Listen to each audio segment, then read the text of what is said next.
भारत जल्द ही इतिहास रचने वाला है।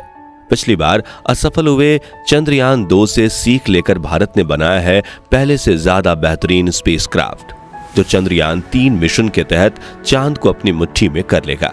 जी हां दोस्तों, 14 जुलाई 2023 के दिन दोपहर 2:35 के वक्त चंद्रयान 3 चंद्रमा के लिए रवाना हो गया है।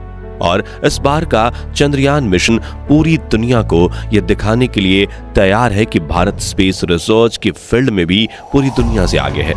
और आज हम आपको चंद्रयान 3 मिशन की लॉन्चिंग, चांद की सतह पर लैंडिंग, बजट, लॉन्च रूट और स्पेस क्राफ्ट में किए गए बदलावों से लेकर इसके मुख्य मिशन की पूरी जानकारी देंगे, ताकि आप भी इसरो के इस खास मिशन का हिस्सा बन सके। तो पूरा वीडियो जरूर देखिएगा। साथियों, आज तक सिर्फ अमेरिका, रशिया और चाइना जैसे 3 देशों को ही चांद पर अपना स्पेस क्राफ्ट उतारने में सफलता मिली है।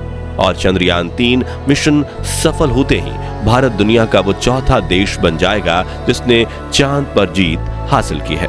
आज से करीब 4 साल पहले 22 मई 2019 के दिन भारत ने चंद्रयान 2 को चांद पर भेजने की कोशिश की थी। और इस दौरान पीएम नरेंद्र मोदी भी इसरो के बेंगलुरु वाले हेड ऑफिस पहुंच गए थे। और पूरा देश यही आस लगाए बैठा था कि चंद्रयान 2 मिशन सफल हो जाएगा।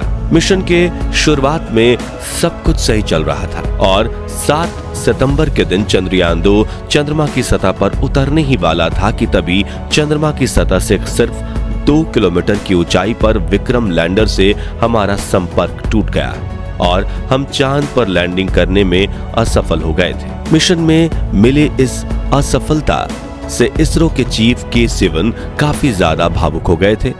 तभी प्रधानमंत्री नरेंद्र मोदी ने उन्हें गले लगाकर सांत्वना दी थी, जिसके बाद प्रेस मीट में पीएम मोदी ने कहा था कि हम यहाँ रुकेंगे नहीं, बल्कि इससे सबक लेकर आगे बढ़ेंगे, क्योंकि विज्ञान यानी प्रयास और प्रयास और प्रयास।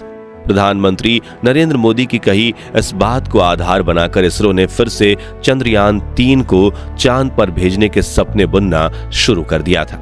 लेकिन उस वक्त हुई भूल को सुधारने में इसरो को पूरे 4 साल लग गए और अब उन्होंने पहले से ज्यादा एडवांस और पावरफुल स्पेसक्राफ्ट तैयार कर लिया है। दोस्तों, चंद्रयान 2 की नाकामयाबी से निराश होने की बिल्कुल भी जरूरत नहीं है, क्योंकि पृथ्वी के वातावरण से बाहर निकलकर अंतरिक्ष में जाना अपने आप में बड़ी चुनौती होती है। और जानकारी के लिए बता दें कि अमेरिका अपने सभी चांद मिशन में से कुल 26 बार फेल हो चुका है, जबकि रशिया को 14 बार फेलियर का सामना करना पड़ा था। लेकिन भारत ने तो अपनी पिछली असफलता से इतनी बारीकी से सीख ली कि इस बार चंद्रयान 3 का सफल होना तय माना जा रहा है। इस विषय पर बात करते हुए इसरो के मौजूदा चीफ एस सोमनाथ ने कहा कि चंद्रयान 2 मिशन में भले ही हम असफल हुए थे, लेकिन बड़ी बात यह है कि हम इससे सीख लेकर आगे बढ़े हैं। आगे उन्होंने कहा कि असफलता मिलने का ये मतलब बिल्कुल नहीं कि हम कोशिश करना ही बंद कर दें। चंद्रयान 3 मिशन से भी हमें बहुत कुछ सीखने को मिलेगा और इस बार हम इतिहास रच देंगे। साथियों, 14 जुलाई के दिन दोपहर के 2:35 पर इसरो आंध्र प्रदेश के श्रीहरिकोटा स्थित अपने सतीश धवन स्पेस सेंटर से अपने चंद्रयान 3 को लॉन्च कर दिया है। इसरो के मुताबिक चंद्रयान 3 को उसी रास्ते से चांद भेजा जाएगा जो चंद्रयान 2 का था। साथ ही इसे चांद के दक्षिणी ध्रुव पर ही उतारा जाएगा, जहां पर चंद्रयान 2 को उतारा जाने वाला था। यानी हम यूं कह सकते हैं कि चंद्रयान 3 अपने पिछले साथी चंद्रयान 2 का बचा हुआ मिशन पूरा करेगा। हालांकि दोस्तों, चंद्रयान 3 में कई बदलाव किए गए हैं, जैसे कि इस बार स्पेसक्राफ्ट में कोई ऑर्बिटर नहीं है, बल्कि इस वक्त हम एक प्रोपल्शन मॉड्यूल का इस्तेमाल कर रहे हैं, जो चंद्रयान 3 के लैंडर और रोवर को चांद की ऑर्बिट तक ले जाएगा, जहां इसे चंद्रयान 2 के उस ऑर्बिटर से कनेक्ट किया जाएगा जो पिछले 4 सालों से चांद के चक्कर काट रहा है। इसरो के इस मून मिशन के मुख्य 3 लक्ष्य हैं, जिसमें पहला है चंद्रयान 3 के लैंडर को चांद पर एक सॉफ्ट लैंडिंग करवाना, दूसरा है इसके रोवर को चांद की सतह पर चलाना और तीसरा चांद पर कुछ जरूरी साइंटिफिक रिसर्च करना। आइए अब एक एक करके इन तीनों के बारे में विस्तार से जानते हैं। सबसे पहले बात करें लैंडिंग की, तो किसी भी स्पेसक्राफ्ट की 2 तरह से लैंडिंग होती है, हार्ड और सॉफ्ट। जिसमें से हार्ड लैंडिंग में कोई भी स्पेसक्राफ्ट अंतरिक्ष में मौजूद ग्रह और उपग्रह पर तेजी से लैंडिंग करता है, जिससे सतह से टकराकर उसके क्रैश होने के चांसेस बढ़ जाते हैं। हार्ड लैंडिंग के दौरान ज्यादातर मामलों में स्पेसक्राफ्ट से हमारा संपर्क टूट जाता है या फिर वो एक जगह पड़े रहते हैं, और यही दिक्कत चंद्रयान 2 के विक्रम लैंडर के साथ भी हुई थी। अब कोई भी स्पेस एजेंसी अपने स्पेसक्राफ्ट की हार्ड लैंडिंग नहीं करवाना चाहती, लेकिन कई बार तकनीकी दिक्कतों की वजह से ऐसी लैंडिंग हो जाती है और ज्यादातर मामलों में मिशन फेल हो जाता है। दूसरी तरफ सॉफ्ट लैंडिंग में कोई भी स्पेसक्राफ्ट ग्रह और उपग्रह पर बिल्कुल धीरे धीरे उतरता है, जिससे उसके डैमेज होने के चांसेस कम हो जाते हैं। और चंद्रयान 3 के लैंडर विक्रम को भी इस बार सॉफ्ट लैंडिंग के लिए तैयार किया गया है, जिससे इसके पार्ट्स डैमेज नहीं होंगे और ये अपना मिशन पूरा करके फिर से उड़ान भरकर ऑर्बिटर से आकर जुड़ जाएगा। दूसरे लक्ष्य यानी कि रोवर को चांद की सतह पर चलाने की बात करें तो इसके रोवर का नाम प्रज्ञान रखा गया है, जिसे लैंडिंग के बाद चांद की सतह पर उतार दिया जाएगा। इस रोवर में कई सारे नेविगेशन कैमरा, एनर्जी के लिए सोलर पैनल और कम्युनिकेशन के लिए एंटेना लगाए गए हैं और इसका वजन करीब 27 किलोग्राम है। ये चांद की सतह की डेटा कलेक्ट करके लैंडर को भेजेगा और लैंडर इस डेटा को ऑर्बिटर को भेजेगा, जहां से ये डेटा इसरो के ग्राउंड रिसर्च सेंटर पर पहुंचेगी। अब इस मिशन के तीसरे लक्ष्य यानी रिसर्च की बात करें तो चंद्रमा 3 का लैंडर चांद के उस दक्षिणी ध्रुव पर लैंड करेगा जहां आज तक कोई स्पेसक्राफ्ट नहीं गया। यहाँ पर लैंडर और रोवर मिलकर चांद के तापमान की जांच करेंगे, चांद पर होने वाली भूकंपीय घटनाओं की जांच करेंगे, साथ ही ये चांद के वातावरण में गैस और प्लाज्मा की जांच भी करेंगे। इसके अलावा कई सीक्रेट साइंटिफिक रिसर्चेस भी किए जाएंगे।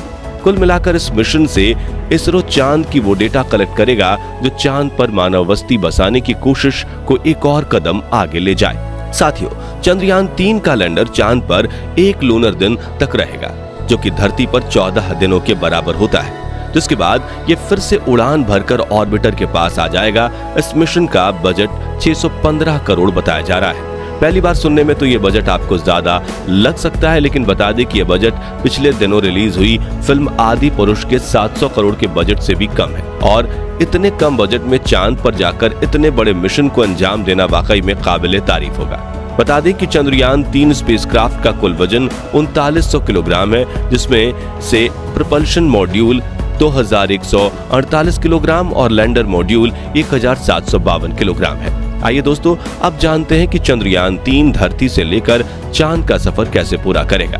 तो चंद्रयान 3 के स्पेसक्राफ्ट को रॉकेट से जोड़कर इसरो ने अपने LVM-3 लॉन्च व्हीकल से जोड़ दिया और यह मिशन LVM-3 के इग्निशन से शुरू हो गया। फिर ऊपर पहुंचने पर इसके अगल बगल लगे S-200 रॉकेट अलग हो गए और आगे चलकर पेलोड को कवर करने वाले को खोलकर भी अलग कर दिया जाएगा।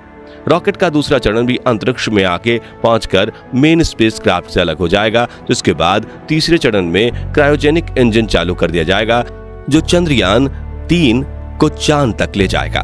फिर यह स्पेसक्राफ्ट धरती के कई चक्कर लगाते हुए पृथ्वी से दूर होता चला जाएगा और एक इलिप्टिकल ऑर्बिट में चांद को अप्रोच करेगा और कुछ देर बाद पृथ्वी के गुरुत्वाकर्षण के दायरे से बाहर होकर चंद्रमा के परिक्रमा पथ पर प्रवेश कर लेगा।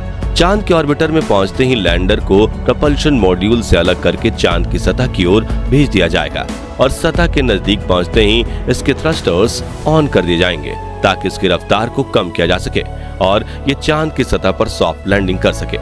ये लैंडिंग 23 या 24 अगस्त के दिन करवाई जाएगी। दोस्तों, आप में से कई लोग होंगे जो चंद्रयान 3 के लॉन्च को लाइव भी देख चुके होंगे। उनके लिए इसरो ने एक वेबसाइट जारी की थी और उस पर रजिस्ट्रेशन भी किया था, जहां जाकर आपने लाइव लॉन्च को देख लिया होगा। अगर आपने नहीं देखा तो आइए हम कुछ आपको दिखाते हैं। Lift off normal. Here we have of LVM-3 M4 rocket carrying India's prestigious Chandrayaan 3 space. तो दोस्तों, अगर आप भी हमारी तरह यही चाहते हैं कि चंद्रयान 3 मिशन में भारत को अपार सफलता प्राप्त हो तो कमेंट बॉक्स में इसरो को अपनी दुआएं जरूर देना। साथ ही वीडियो पसंद आए तो इसे लाइक और शेयर जरूर कीजिएगा और इस मिशन से जुड़ी पल पल की जानकारी पाते रहने के लिए हमारे चैनल को सब्सक्राइब करके पास वाली घंटी जरूर दबा दीजिएगा। धन्यवाद।